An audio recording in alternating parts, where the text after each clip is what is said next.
Chers consoeurs, chers confrères, bonsoir. Ravi de vous retrouver pour ce troisième rendez-vous ensemble, troisième webinaire 100% GSK. Aujourd'hui, nous allons aborder la thématique de la télémédecine bucco-dentaire et la prise en charge des soins. La digitalisation des événements est bel et bien en marche. Donc, on le voit ce soir au travers votre participation à notre webinaire. Mais pas que dans les événements, puisque le domaine de la santé est également atteint, on ne va pas dire impacté, mais suit la marche, avec des outils qui sont mis en place, avec, en termes de santé publique ou en termes d'outils développés pour tous les professionnels de santé. On le voit en France depuis plus d'une vingtaine d'années avec l'arrivée de la carte vitale, par exemple, puis le dossier médical partagé, et plus récemment, ce que nous appelons la télémédecine, téléexpertise ou téléconsultation. Donc, le digital est en train de bouleverser la donne dans le secteur de la santé.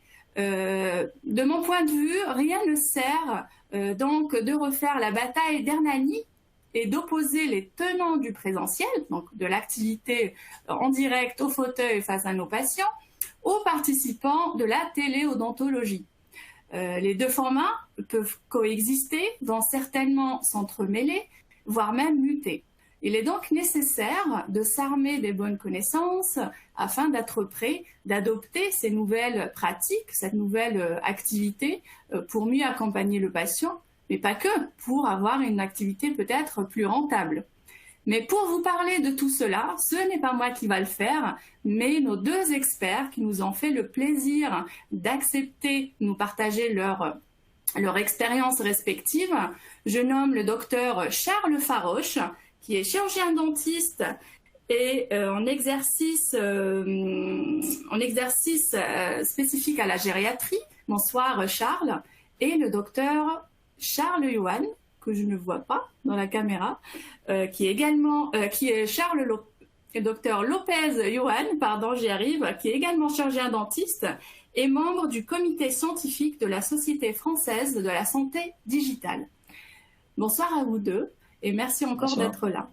Donc, avant de vous donner la parole, je précise juste à nos participants que vous avez un écran interactif qui vous permet à la fois de poser toutes vos questions.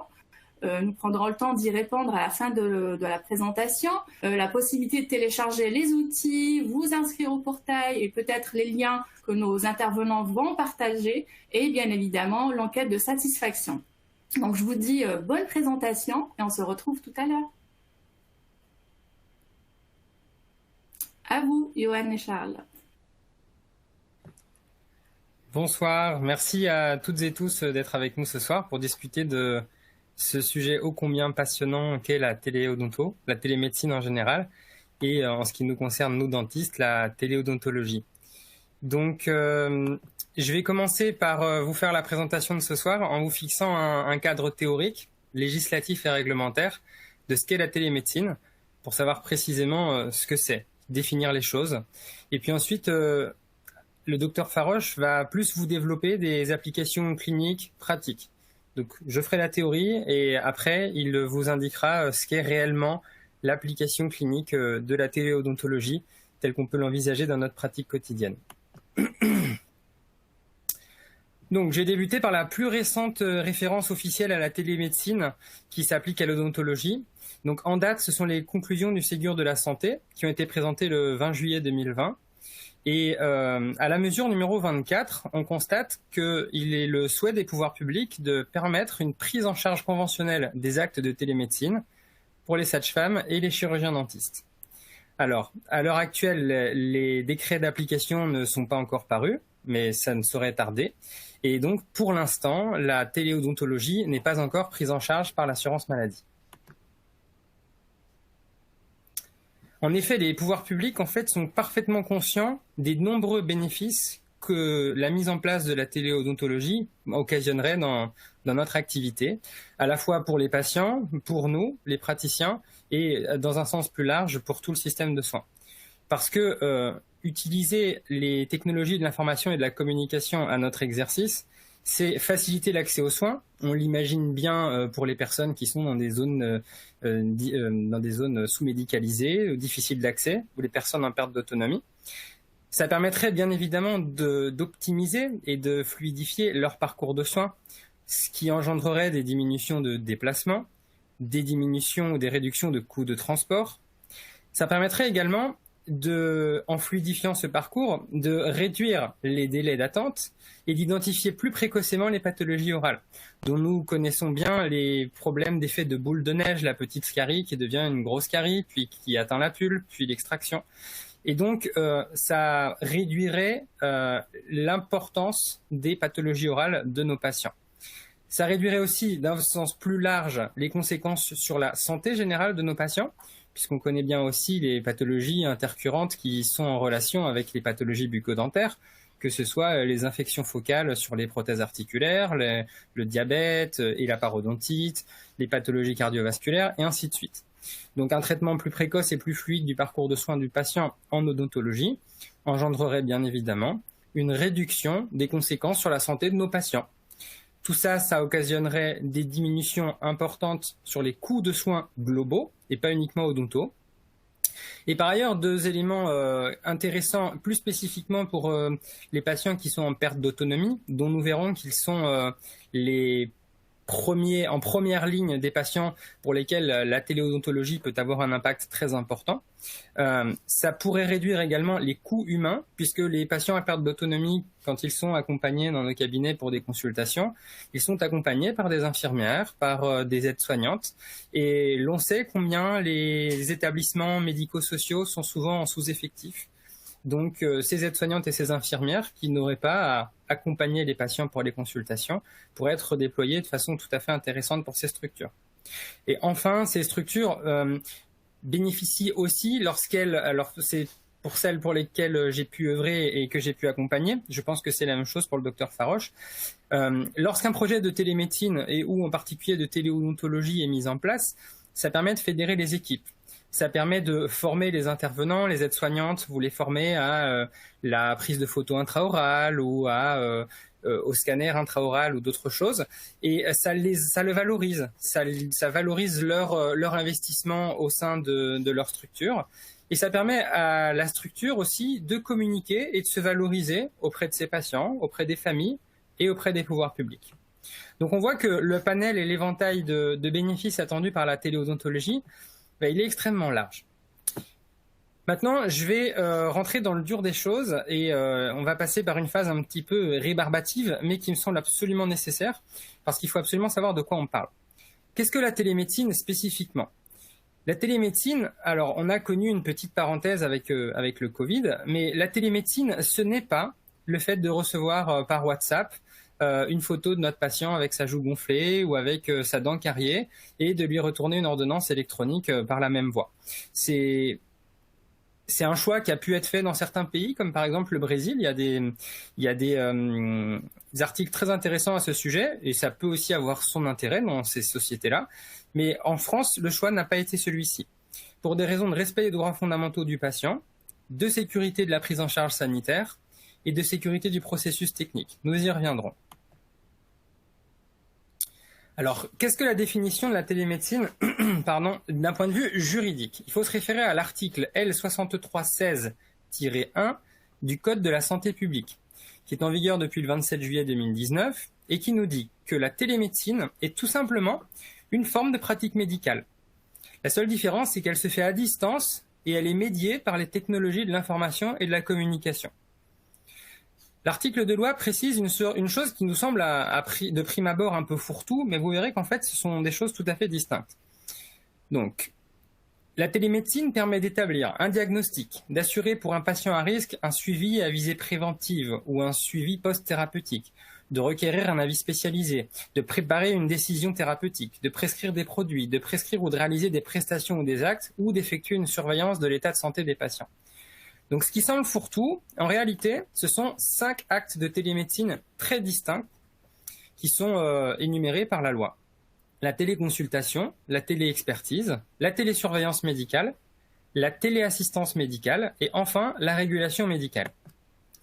Donc, on va débuter par la téléconsultation, qui est la première prévue par la loi, qui est l'adaptation aux technologies de l'information et de la communication du colloque singulier qui a toujours existé entre un praticien et son patient, si ce n'est que là, la distance est l'élément clé, puisque donc le praticien et le patient ne sont pas géographiquement dans le même endroit.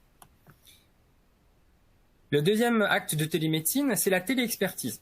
Donc là, on n'est plus en présence d'un patient et d'un praticien, on est en présence de deux praticiens, dont l'un des praticiens a une compétence ou une formation qui est particulière.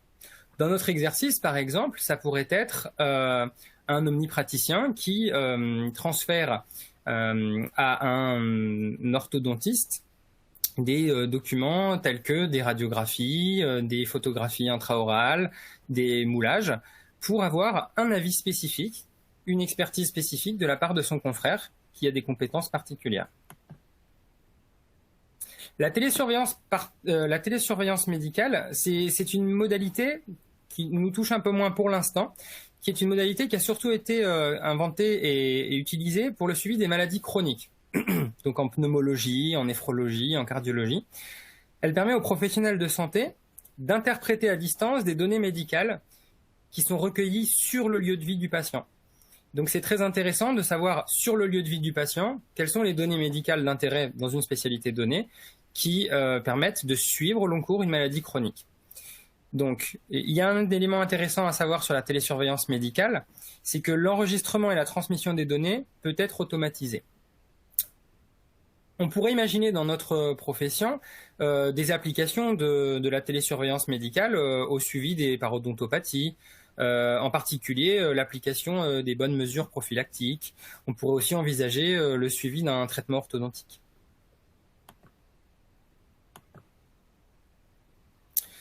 Le quatrième acte de télémédecine qui est prévu par la loi, c'est la téléassistance médicale. Cela ne nous concerne moins. Ça consiste pour un professionnel médical d'assister à distance un autre professionnel de santé au cours de la réalisation d'un acte. Donc on parle de professionnel médical et de professionnel de santé. Ça veut dire que typiquement ça pourrait être un obstétricien qui pourrait assister à distance dans une maternité périphérique, une sage-femme, pour un acte spécifique lors d'un accouchement qui le nécessiterait.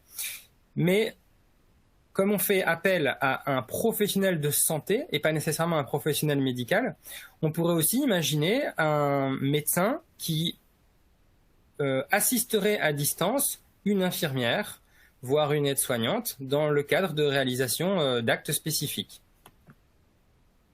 C'est moins prégnant dans notre spécialité. Et enfin, la télérégulation ou la régulation médicale, c'est ce que l'on connaît depuis toujours dans les services médicaux d'urgence tels que le SAMU et le SMUR. C'est véritablement un acte de télémédecine à part entière. Et il est à noter dans ce cadre-là qu'il y a des avancées du côté des dentistes. On s'est aperçu lors de la crise du Covid que les chirurgiens dentistes pouvaient être amenés à prendre part à la régulation médicale. Dans un avenir proche, ça va certainement se mettre en place pour pouvoir gérer des questions odontologiques urgentes. Donc voici les cinq actes de télémédecine. On voit bien qu'il s'agit de médecine médiée par les technologies de l'information et de la communication. Cela va être pourvoyeur d'exigences pour nous en tant que praticiens. Tout d'abord, les mêmes exigences puisqu'il s'agit d'un acte de médecine que les exercices médicaux présentiels, mais également des exigences supplémentaires spécifiques. Donc je vais revenir très rapidement sur les exigences de l'acte médical présentiel que nous connaissons tous, puisque ce sont des conditions de diplôme, de probité, d'inscription à l'ordre, d'obligation d'assurance, des règles de déontologie, des standards cliniques, les recommandations de la HAS, des règles de protection et de sécurité des données personnelles. Nous connaissons bien tout ça puisque c'est ce que nous faisons tous les jours.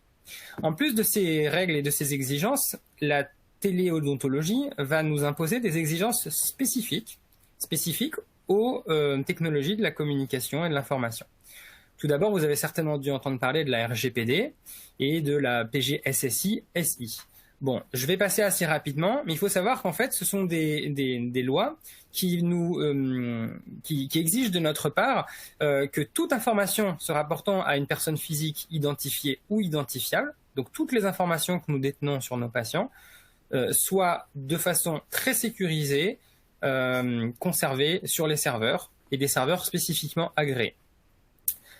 Une autre condition spécifique, là aussi je vais passer assez rapidement, c'est le fait que le logiciel de téléodontologie doit être un logiciel communicant.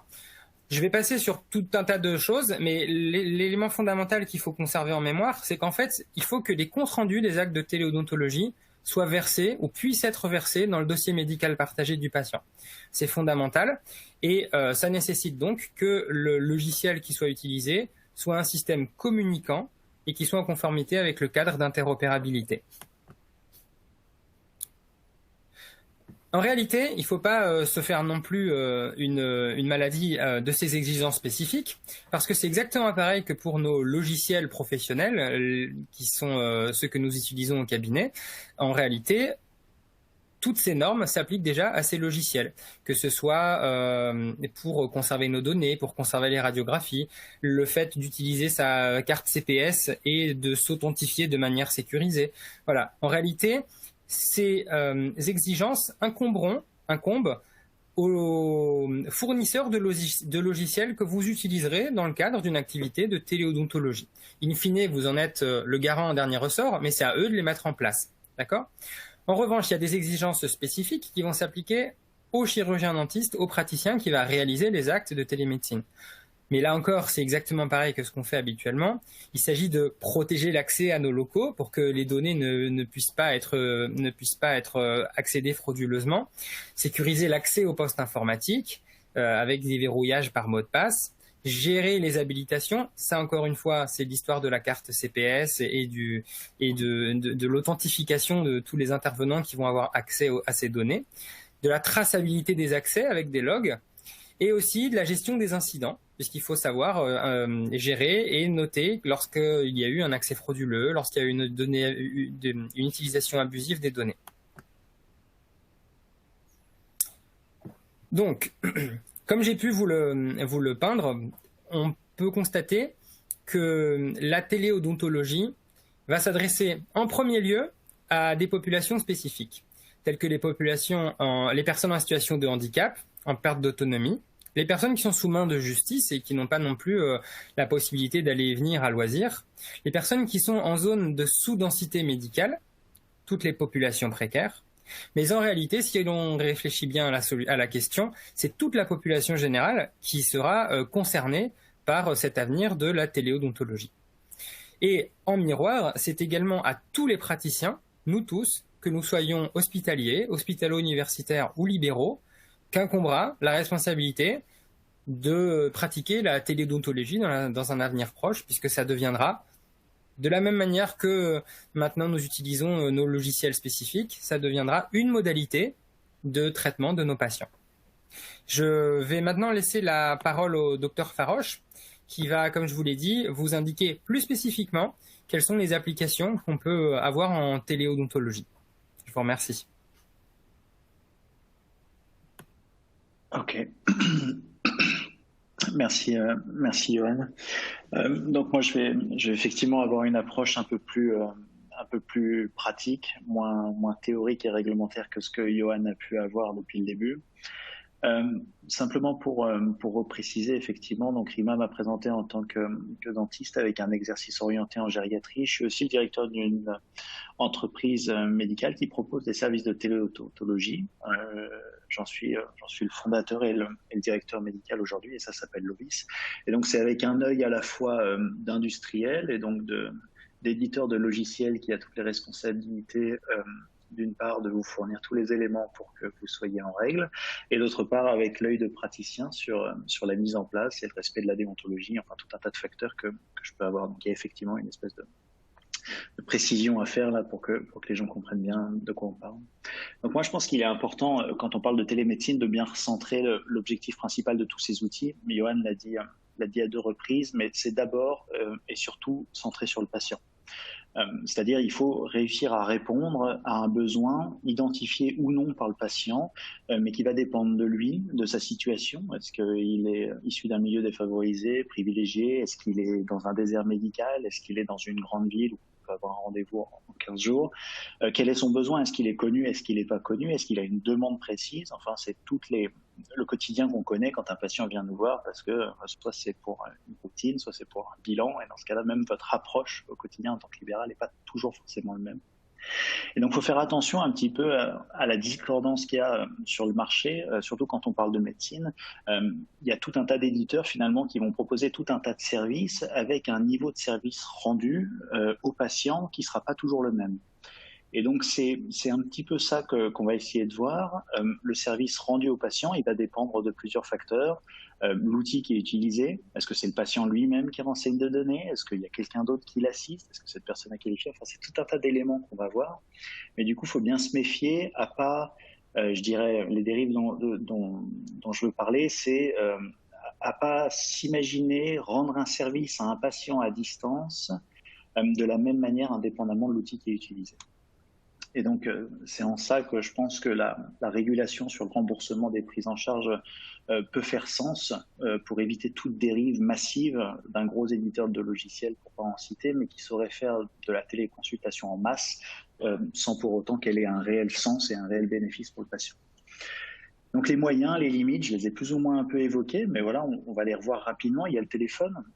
Pendant la crise du Covid, ce jusqu'à la 2e ou 3e vague, la médecine par téléphone, la télémédecine par téléphone était prise en charge par l'assurance maladie pour les patients.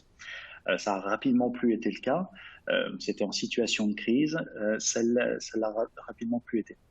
Il y a toujours la visio, c'est-à-dire voilà, pour présenter quelques éditeurs, il y a Doctolib, il y a Care, il y a d'autres éditeurs de logiciels qui proposent simplement des échanges visu comme ça entre vous et moi.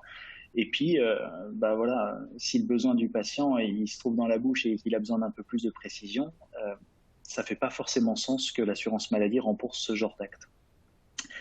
Ensuite, on peut avoir le recueil de données par le patient, je l'évoquais tout à l'heure, c'est-à-dire on peut s'imaginer par exemple qu'en amont d'une prise de rendez-vous, on vienne qualifier ce besoin et qu'on lui pose une série de questions. On pourrait lui demander, est-ce que vous avez une douleur à droite, à gauche, est-ce qu'elle est en haut, en bas, est-ce qu'elle est diffuse, est-ce qu'elle est facilement localisable, est-ce que vous voyez du tartre quand vous... Et on peut imaginer tout un tas d'outils qui accompagneraient le patient même dans son propre recueil de données. Et on peut imaginer coupler à ça, du coup, soit de la visio, soit des photos, soit de la vidéo directement utilisée avec un téléphone.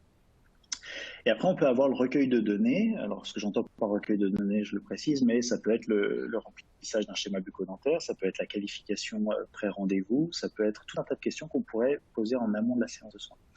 Et donc là, on pourrait avoir un recueil de données par un tiers compétent, c'est-à-dire un tiers qualifié. On bataille tous pour avoir des hygiénistes dentaires, mais on peut tout à fait s'imaginer poser la question ou former des infirmiers, des aides-soignants, surtout dans les établissements médico-sociaux, qui seraient tout à fait capables de faire des recueils de données, alors plus ou moins exhaustifs, mais pour permettre une meilleure prise en charge des patients dans la foulée. Et donc on peut se servir, on peut imaginer donc un téléphone, et donc un téléphone il peut être couplé à un miroir rétroéclairant et anti-buée comme on peut les avoir en orthodontie souvent, ou alors chez les omnis qui font de la belle photo. On peut utiliser une caméra intraorale toute simple comme on voit en photo en dessous, qui a une jolie focale, qui peut être couplée ou non à de la fluorescence qui permet de diagnostiquer un peu mieux les caries et les gingivites, ou alors même voir un scanner intraoral, itéro, 3Shape. On peut tout à fait analyser toutes ces images à distance et du coup rendre un service au patient. Les limites, donc je les détaille juste après, mais c'est effectivement le recueilleur, que ce soit le patient ou le professionnel, ou alors l'outil qui est utilisé. Et donc en fonction de la demande, du besoin ou du service rendu ou du conseil que vous voulez donner d'un point de vue médical, l'outil et le recueilleur sont des éléments déterminants. Est-ce qu'il est qualifié? Est-ce qu'il n'est pas qualifié? Est-ce qu'on remplit correctement un schéma? Est-ce qu'on sait faire? Est-ce qu'on sait prendre une photo de qualité? Est-ce qu'on a couplé de la fluorescence ou pas? Est-ce qu'on a un scanner 3D qui permet une visualisation et une reconstitution des faces de la dent en 3 dimensions?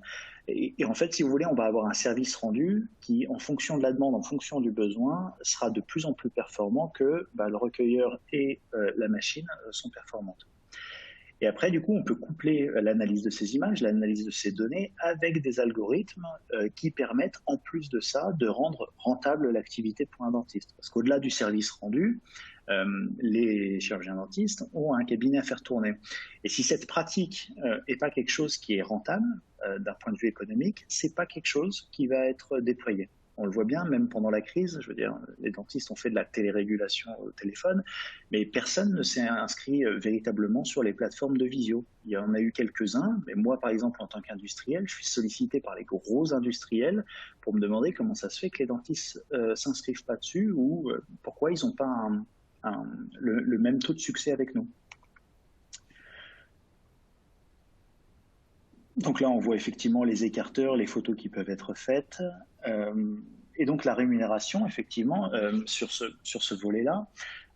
Dans la télémédecine, il peut y avoir plusieurs personnes qui vont être rémunérées. Il va y avoir effectivement celui qui en a besoin, c'est-à-dire, comme le disait tout à l'heure Johan, ça peut être le médecin qui vous sollicite, vous, dentiste, à distance, dans le cadre de la téléexpertise, l'implanto ou l'ortho qui vous sollicite en tant qu'omni ou en tant qu'ortho, en tant qu'implanto pour avoir votre avis. Donc lui va être rémunéré en tant que requérant. Le requis, donc vous, pour l'avis que vous allez donner, vous serez rémunéré aussi. Et puis, par exemple, pour les actes de téléconsultation à distance, on voit les pharmaciens et les infirmiers être rémunérés aussi pour leur recueil de données, donc pour leur rôle d'intermédiaire entre le patient et le praticien de l'autre côté. Alors aujourd'hui, effectivement, Johan le disait, bon, ça fait longtemps qu'on s'imagine que c'est pour bientôt la prise en charge à 23 €, mais aujourd'hui, quand est-ce qu'elle est prise en charge? Donc, certaines CPAM ont remboursé des praticiens en France. Il suffisait de mettre TC et puis ils obtenaient un remboursement. Et sinon, il y a des ARS qui fournissent des petits budgets pour certaines missions développées sur le territoire de prise en charge de ces actes de télémédecine. Mais c'est pareil pour ces actes de télémédecine pris en charge dans le cadre de tentatives ou d'initiatives, souvent à destination des publics institutionnalisés, donc plus ou moins dépendants, eh ben, on a du mal à convaincre les dentistes quand même à réaliser cet acte-là. Et puis toujours pour 23 €, on a du mal à les convaincre de s'y mettre et de le faire, indépendamment de l'outil d'ailleurs. Mais du coup, ça m'amène à poser une question, et c'est une question que j'ai dû me poser en tant qu'industriel, c'est à quel point est-ce que la prise en charge va être déterminante? Est-ce que finalement, si demain l'assurance maladie paye l'intermédiaire infirmier, pharmacien ou même le dentiste, est-ce qu'on va voir de la télémédecine bucco-dentaire se déployer un peu sur le territoire? Et donc, je peux donner quelques exemples de pratiques de télémédecine non revendiquées, mais c'est ce que je disais tout à l'heure. Par exemple, quand on a une qualification du patient en amont d'un rendez-vous, ou qu'on essaie de qualifier la demande du patient et le besoin du patient par téléphone, alors c'est souvent le secrétariat qui fait ça, ou l'assistante, en amont d'un rendez-vous, soit en urgence, soit quoi que ce soit, on fait déjà un petit peu de la télémédecine. Un petit peu, hein, ou du moins au Pérou. Johan m'en voudra pas de dire ça. Et puis, sinon, il y a aussi l'exemple de Dental Monitoring. Alors, tout le monde ne sait pas qui est cette entreprise. Cette entreprise, c'est une entreprise qui fait du suivi de traitement d'orthodontie à distance. Elle ne revendique pas de faire de la télémédecine, à proprement parler. Son marché est ciblé par l'optimisation du temps du praticien. C'est-à-dire que le praticien, finalement, s'y retrouve dans l'organisation de son quotidien et déploie ces outils-là de télémédecine non revendiquée. Donc, pour faire un rapide tour du marché, de ce qui se fait et de comment ça se fait, donc on a effectivement la visio simple qui d'ailleurs peut répondre à un besoin. On en a tous, hein, des patients qui nous rappellent en disant j'ai mal à cet endroit-là ou j'ai mal à cet endroit-là, vous les aviez prévenus qu'ils auraient mal, ça n'a pas cicatrisé parce que ça fait pas 3 jours qu'ils sont partis du cabinet. Une visio, un coup de téléphone, c'est un petit peu la même chose. C'est pas parce que vous me voyez derrière mon écran que finalement le service rendu au patient est pas le même. Et donc après, donc ça intéresse, ça c'est souvent l'omnipraticien et ça touche le grand public. Et donc après, on voit se déployer, et c'est l'offre de base qu'on propose, enfin que tout le monde propose, que tous les industriels proposent, c'est le smartphone, la tablette, couplé ou non à des plateformes de recueil de données. Alors moi, du coup, c'est Lovis, la solution que j'ai créée. Et donc moi, j'ai créé une solution qui vise à optimiser en fait les parcours pour les patients institutionnalisés en gériatrie. Donc là, je demande à des infirmiers que je rends compétents ou des aides-soignants que je rends compétents en les nommant référents en santé orale, c'est-à-dire avec 2 fois 7 heures de formation dans leur établissement. On leur demande de remplir un schéma, on leur demande de remplir tout un tas de questions, les antécédents, les traitements médicaux, on leur demande de prendre en photo les prothèses, on leur demande de prendre en photo l'intérieur de la bouche avec le miroir réfléchissant, anti-buée, etc. On les forme sur la manière de le faire. Et tout ça, ensuite, on fait traiter ça par algorithmie, c'est-à-dire que tous les éléments d'importance, une cardiopathie, une douleur à gauche diffuse, une lésion de la muqueuse, que ce soit la langue, la joue, la lèvre, enfin, toutes ces choses-là sont directement pré-traitées pour le praticien. Si bien que quand moi, je reçois ce qu'on appelle une demande de prise en charge par un patient, j'ai déjà identifié quelles étaient les consignes à fournir, et donc en fait, en moins d'une minute, je suis capable de dire, OK, il me faut 3 séances, une de 30 et deux de 15, par exemple, espacées d'une semaine chacune, et puis ben voilà, on commence dès la prochaine fois. Je peux aussi transmettre les devis, et ça permet la plupart du temps d'économiser un aller-retour. Et donc ça, c'est déjà énorme pour ces patients, c'est-à-dire s'ils ont un trajet en moins à faire pour venir vous voir, c'est d'importantes économies pour la sécurité sociale, mais c'est aussi pour eux un service rendu qui est important. Donc j'en ai parlé juste avant, il y a l'exemple de dental monitoring aussi qui permet de monitorer du coup les traitements d'orthodontie, donc ça cible vraiment plutôt les orthodontistes.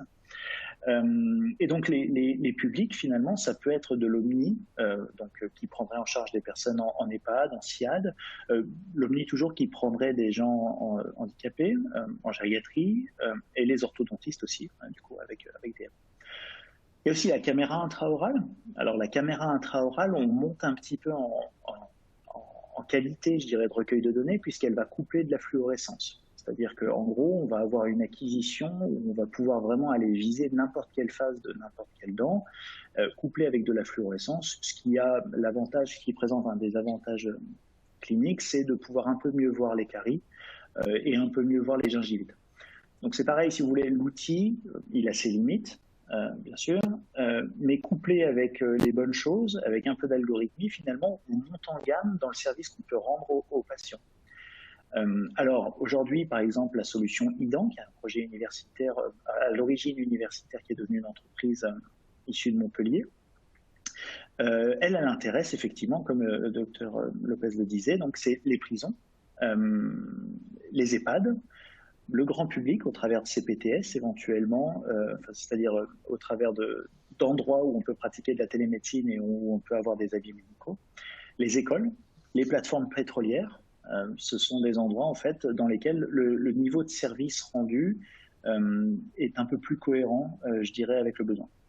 Et ensuite, il y a le scan intraoral. Alors nous, on a développé des algorithmes pareils qui peuvent prédiagnostiquer. Alors on parle toujours de prédiagnostic, mais on automatise en fait le diagnostic visuel de caries, de tartre, de dents à l'état de racine, de malposition, de rotation, de version, tout un tas de choses. Les lésions muqueuses sur muqueuses dures, voilà. Et donc voilà, ça peut intéresser l'OMNI, je dirais. Donc en fait, le grand public finalement, parce que là, pareil, le niveau de service rendu est le plus abouti en termes de technologie utilisée. Voilà. Et donc, voilà, pour terminer, finalement, juste une présentation sur le public visé, du coup, par ma solution, c'est celle que je connais le mieux. Un nouveau résident, par exemple, est accueilli et bénéficie de son bilan d'entrée, donc au moyen de la caméra, enfin de l'appareil photo, le miroir, etc. Le bilan est établi, l'OVIS manifeste le besoin en soins, le patient fait une demande de prise en charge. C'est-à-dire que de manière automatique, on va dire il y a du tartre, il y a des dents à l'état de racine, il y a des caries, on va graduer le niveau d'urgence en fonction de l'urgence clinique, et on va dire il y a un besoin en soins, quel est le degré d'urgence. C'est envoyé à une liste de praticiens qui sont référencés ou non, mais à la manière de Doctolib, c'est-à-dire vous avez dit que vous prenez en charge, vous êtes dessus, vous n'avez pas dit que vous prenez en charge, mais on vous référence quand même comme existant. C'est des règles, par exemple, de respect de déontologie qu'on est obligé d'avoir en tant qu'industriel. Soit vous êtes directement sur la plateforme et il peut cliquer directement sur votre nom et vous l'adresser, soit vous n'êtes pas sur la plateforme, auquel cas il peut télécharger tous ces documents et vous les transmettre par le moyen qui lui semble le bon.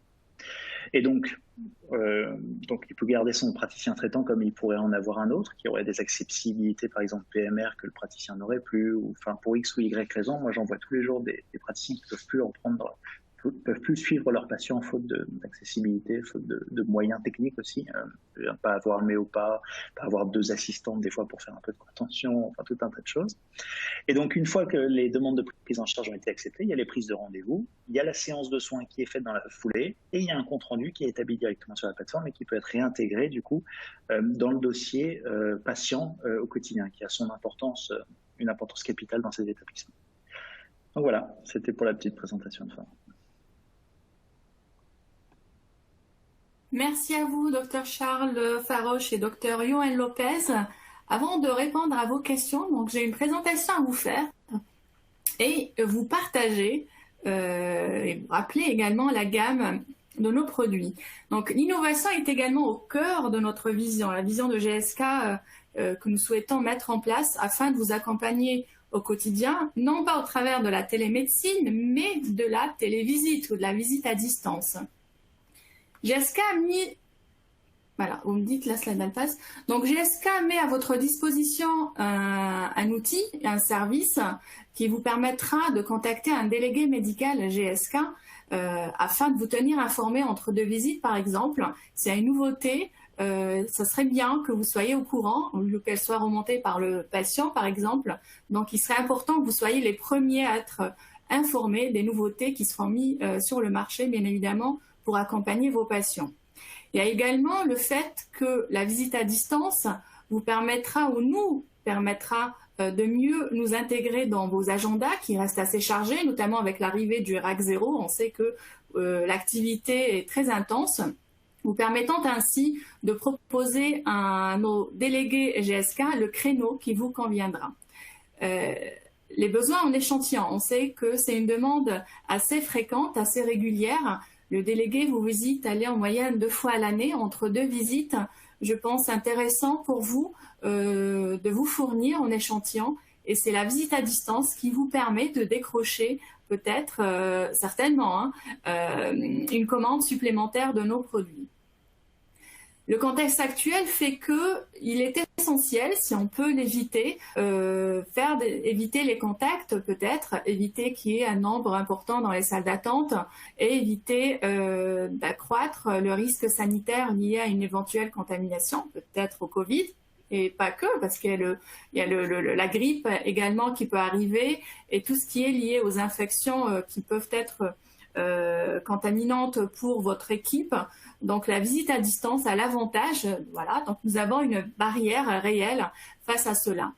Mais pas que, puisque notre responsabilité est également de préserver notre avenir. Et cela se fait via la réduction de l'empreinte carbone qui est liée au déplacement de nos délégués médicaux pour venir vous voir.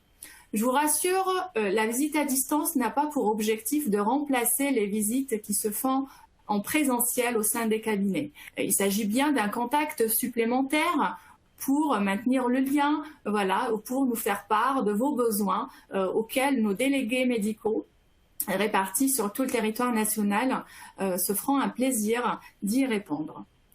Comment ça se passe et comment décrocher une visite à distance? Donc pour les dentistes déjà visités par un de nos délégués GSK, il suffit de reprendre ou de prendre contact avec lui. Donc c'est le délégué habituel qui va bloquer un créneau dans votre agenda, voilà, et vous proposer un créneau d'une vingtaine de minutes, trentaine de minutes selon vos disponibilités pour vous faire part des nouveautés. Pour les dentistes non visités, vous pouvez le faire via notre portail. D'ailleurs, c'est la plateforme que vous avez utilisée pour participer au webinaire. Sur la page d'accueil, vous avez la possibilité de demander une visite à distance ou contacter un délégué médical GSK en remplissant un formulaire. Et bien évidemment, nous allons attribuer la demande au délégué du secteur qui vous concerne. Et vous partagez un partenariat que GSK a mis en place maintenant depuis 2018 avec l'association Smile Train. Donc cette association prend en charge le traitement des fentes labio-palatines au niveau mondial. Plus de 90 pays sont concernés. Et depuis maintenant, depuis 2018, oui, bientôt 3 ans, 4 ans, si j'arrive à compter. Donc GSK s'est associé à cette cause pour aider les enfants présentant des fentes labiales ou labio-palatines à retrouver le sourire, à avoir une vie plus saine, une vie normale, tout simplement. Donc, si vous voulez nous aider ou aider cette association à donner plus de sourire pour nos enfants au travers le monde, donc n'hésitez pas, faites comme nous, soutenez cette cause pour les enfants qui n'ont pas accès aux soins, notamment dans les pays en voie de développement. J'arrive à la fin de ma présentation. Chat, Yohan, donc je vous passe la parole. Vous voulez que je vous pose des questions pour répondre? Je vois qu'il y a pas mal de questions qui ont été posées. Et si tu veux, j'ai vu quelques petites questions. Oui. Je peux peut-être commencer à y répondre. Ok, je vous laisse la main, Yohan. Oui, parfait. Parfait. Alors la question qui était posée, c'était la personne qui intervient en bouche ne commet-elle pas un exercice illégal de la médecine? Alors si on se réfère stricto sensu à la loi, je vais essayer de vous retrouver la diapo.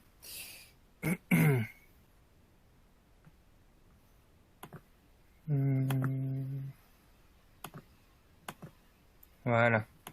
La téléconsultation. Il est noté, il est spécifié que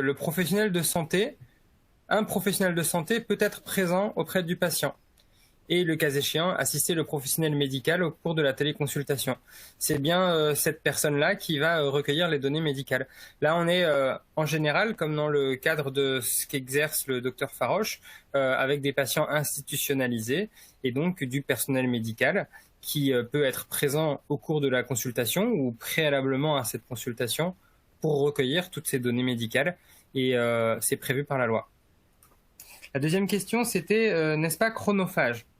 Alors, ça peut sembler chronophage, en effet, c'est un investissement en temps, en tout cas de toute façon pour se lancer et commencer à pratiquer la téléodontologie. Mais en réalité, on s'aperçoit rapidement que ça fluidifie grandement le parcours de soins des patients et que le temps qui est consacré à la téléodontologie est en fait un temps gagné ailleurs. Je vous laisse la parole pour les autres questions.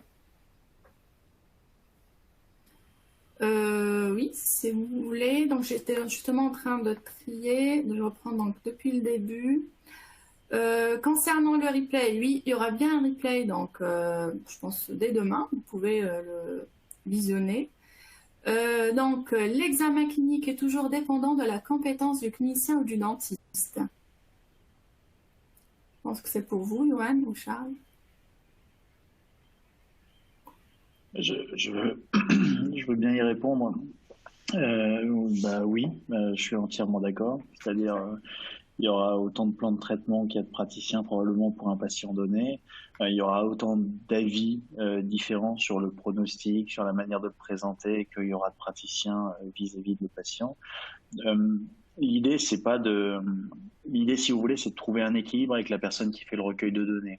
Par exemple, en tant qu'industriel, quand on vient immiscer une tierce personne dans la relation entre le soignant et le soigné, ça crée effectivement une discordance ou un écart qui jusqu'alors n'avait pas lieu.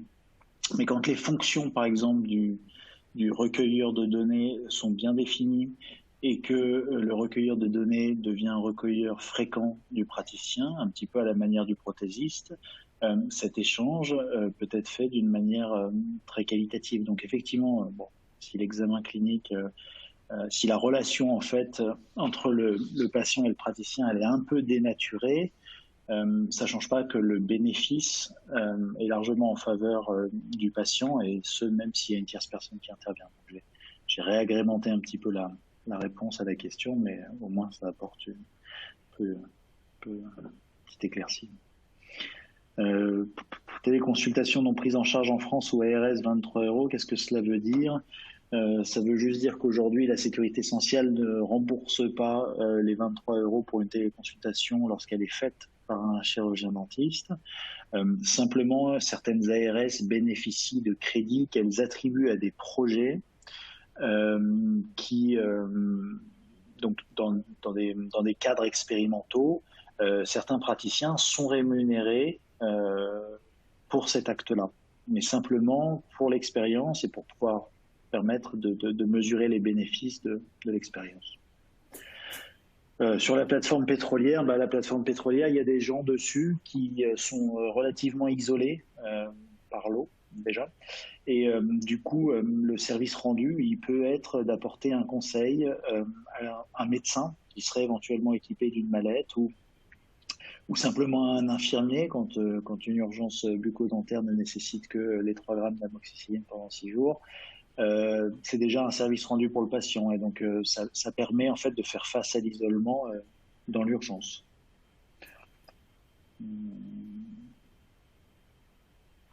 C'est pareil, sur la question de l'illégalité de la pratique, moi j'apporterais quand même un petit élément aussi, parce que effectivement, dans le cadre d'une téléconsultation, les professionnels de santé peuvent être amenés à recueillir tout un tas de données pour le praticien. Mais au-delà de ça, je veux dire, le personnel qui accompagne ces patients-là, que ce soit le petit-fils d'ailleurs, l'aidant, l'auxiliaire, etc., personne ne l'empêchera, si tant est qu'il ait l'accord du patient, de regarder à l'intérieur de la bouche et de dire « Waouh, il y a une mauvaise odeur, donc il y a une mauvaise haleine, je vais le signaler au praticien. Waouh, j'ai une dent qui est complètement noircie à droite, etc. » Et donc en fait, si vous voulez, c'est simplement, au-delà de l'aspect réglementaire vis-à-vis de la téléconsultation, faut aussi regarder ce qui va se faire en pratique, c'est-à-dire qu'on n'est pas en train de créer une fonction d'hygiéniste, ou on n'est pas en train d'essayer de créer un intermédiaire, simplement on essaie de donner les moyens à des intermédiaires de faire correctement pour notre patient et pour améliorer la qualité de la prise en charge dans la foulée. Voilà. Est-ce que les ARS rendent le service rendu plus lent? Je ne suis pas sûr de comprendre. Pour quand le diplôme d'hygiéniste en France? C'est pareil, je pense qu'il y a des guerres qu'on n'a pas envie de mener. Ouais. Qu'on n'a pas envie de mener. Mais ouais, je suis désolé. Rendre le service rendu plus lent, ouais, j'arrive pas à voir où vous voulez en venir, Samira Hamidou. Les ARS, en gros, elles octroient elles définissent le cadre avec des industriels et avec des établissements médico-sociaux, des professionnels de santé au quotidien. Elles définissent le cadre à certaines expérimentations. Et dans le cadre de ces expérimentations, elles peuvent donner des enveloppes budgétaires qui vont rémunérer soit les acteurs pour leurs actes, soit le matériel nécessaire à la réalisation de cet acte, de cette expérimentation. Donc, voilà. Ça répond. Je suis soignante et assistante dentaire. Est-ce que mon praticien peut m'envoyer auprès des patients pour faire le recueil de données? Alors, oui. C'est-à-dire que oui et non. C'est un peu délicat. C'est-à-dire que vous pourriez accompagner du coup un patient qui serait dans le besoin. Par exemple, le cas se présente souvent avec les aides-soignantes en établissement qui veulent manifester en fait un besoin en soins. En fait, la question essentielle, ça va être à partir de quand est-ce qu'on dépasse ce qui devrait n'être autorisé qu'à des professionnels qualifiés au sens de la loi. C'est-à-dire, par exemple, est-ce qu'on peut demander au tout venant de réaliser un test de percussion et de conclure en fonction de ce qu'il ressent? Est-ce qu'on peut faire un test au froid alors qu'il n'a pas été formé à la reconnaissance de la réaction au test au froid? Donc, c'est de définir en fait la limite à la fois dans la capacité du recueilleur à recueillir les données et en même temps, à mon sens en tout cas, elle doit être conditionnée aussi aux besoins du patient. C'est-à-dire qu'en fonction du besoin clinique du patient, il faut quand même qu'on puisse donner les moyens à des gens non qualifiés soit de faire quelque chose, soit on doit pouvoir leur dire « Ok, là, non, cette demande dépasse votre niveau de compétence et dans ce cas-là, il faut faire appel à quelqu'un de plus qualifié. » Et c'est tout le challenge en fait des réglementaires sur la prise en charge, mais sur le cadre aussi de la télémédecine, parce que nous, on a une spécialité quand même qui est particulière, et donc il va falloir réussir à définir ça et à définir la manière dont la réglementation vient cadrer l'exercice de ces pratiques. Donc pour répondre à la question, oui, dans une certaine mesure, non dans une certaine autre. Quoi. Voilà. Je me manipule un peu la parole, si d'autres qui veulent répondre. En ce qui me concerne, je suis entièrement d'accord avec les réponses que tu viens d'apporter. Cool. Je crois qu'il n'y a pas d'autres questions, si? Non. Je vois une autre question, juste pour y répondre. Donc, comment faire pour postuler GSK afin de pouvoir effectuer la téléconsultation? Donc, GSK n'effectuent pas de téléconsultation, on parle plus de la visite médicale à distance, donc c'est les délégués qui présentent nos produits aux dentistes.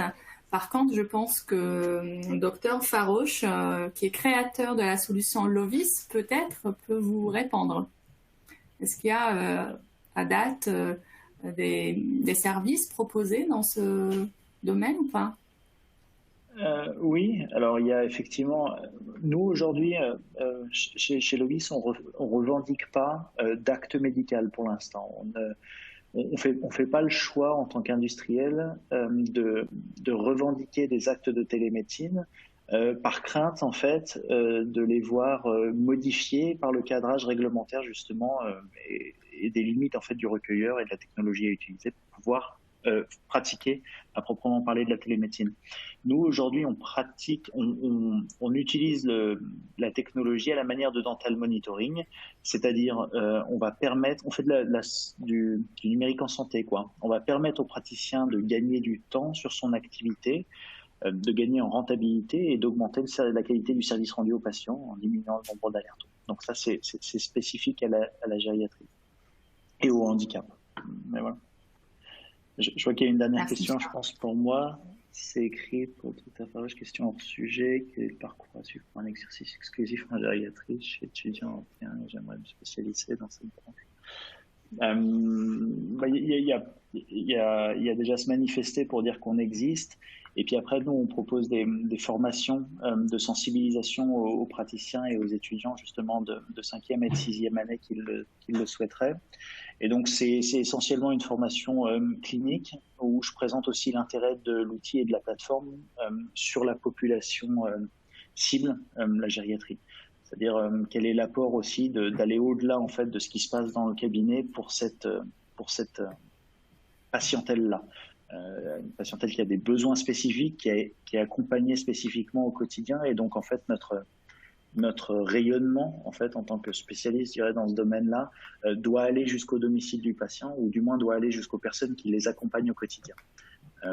Et donc c'est une formation un peu complète comme ça qu'on propose. Après, je sais qu'il y a aussi des formations sur Paris. Il y a un DU sur Paris qui est très bien. Il faut aussi rejoindre l'AIG, l'Association internationale de gérodontologie en France, d'autres associations, parce qu'ils publient régulièrement, ils mettent à jour tout un tas de choses. Et puis il faut bien s'accompagner, parce que c'est une spécialité bien particulière comme la pédiatrie, donc il faut que les gens qui t'accompagnent au quotidien, donc les assistantes, soient super, parce que c'est une spécialité dans laquelle tu as vite fait de tout planter si jamais ça ne marche pas. Je pense qu'il y a une dernière question pour vous. Ouais, oui. Quel est le recul dans les EHPAD et les services de gériatrie en France? Y a-t-il des disparités géographiques? Oui, il y a des disparités. Alors, elles sont à la fois géographiques, mais aussi directionnelles. C'est-à-dire que, alors, si la question c'est vraiment quelle est la qualité ou le niveau de prise en charge bucco-dentaire dans les EHPAD en France, il y a deux éléments de réponse. Il y a la première, effectivement, déjà, c'est d'avoir une équipe médicale ou un directeur qui a cette sensibilité-là, même si c'est un des premiers objectifs de toutes les ARS de France depuis 30 ans. C'est imposé en fait à tous les établissements d'avoir cette thématique comme objectif dans les 3 premiers depuis plus de 30 ans. Il faut bien faire attention à déjà quelle est l'équipe en place et est-ce qu'il y a des accès des praticiens aux alentours. Souvent ce qu'on voit, et là je parle des stats que moi j'ai en tant qu'industriel, c'est des praticiens qui se déplacent souvent à la retraite ou en fin de carrière, qui acceptent de se déplacer dans les établissements pour faire des bilans puis quelques soins. Et voilà, c'est à peu près tout. Moi, pour exemple, en région Auvergne-Rhône-Alpes, j'ai des patients qui font 120 km aller, 120 km retour. Et je suis à Lyon.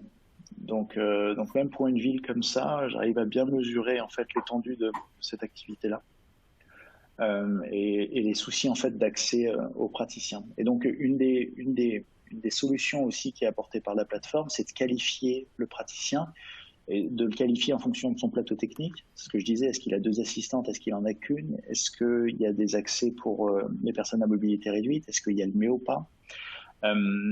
Tout ça, c'est permettre de qualifier le praticien et c'est qualifier aussi le patient. C'est-à-dire qu'en fonction de son besoin et de sa demande identifiée à distance, on va ou non recommander un praticien qui a ces accès-là ou ce niveau d'équipement-là. On permet aussi aux praticiens d'évaluer une séance, de dire ok, sur ce genre de patient c'était trop compliqué, il faut plus m'en adresser, ou alors oui, ça s'est bien passé. Dans ce cas-là, ça c'est des datas qu'on récupère et on est capable d'améliorer aussi les parcours qu'on propose à chacun. Voilà. Quelle fac se trouve le DU en gérontologie? Paris.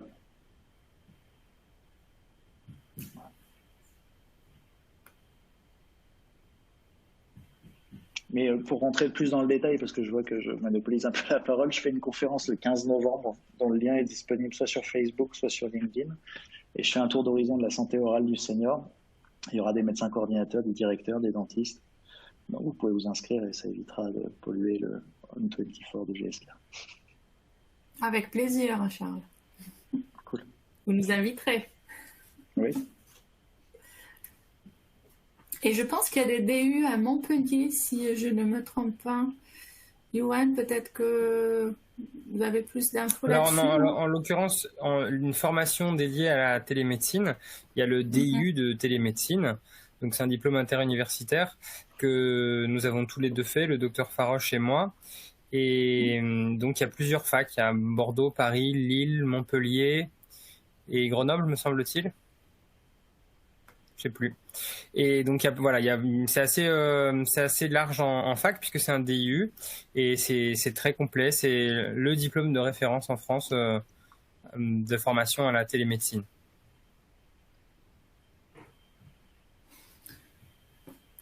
Ok, je pense qu'il n'y a plus de questions.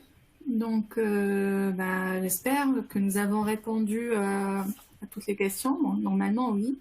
Un grand merci à vous, docteur Yoann Lopez. Donc, vous voyez, je me rattrape un peu. J'ai fait un mix de Charles et de Yoann tout à l'heure. Et à vous, docteur Charles Faroche, pour la clarté de la présentation. Personnellement, j'ai appris beaucoup de choses. Donc, s'il y a d'autres questions, je vous les enverrai, bien évidemment. Et pour nos participants, merci pour votre temps, pour votre fidélité à ce rendez-vous qui devient une habitude, hein, et on aimerait le perpétuer grâce à vous. Donc je vous dis à très bientôt, peut-être en présentiel, parce que nous avons hâte aussi de se retrouver. Bonne soirée. À très bientôt, merci à tous. Bonne soirée.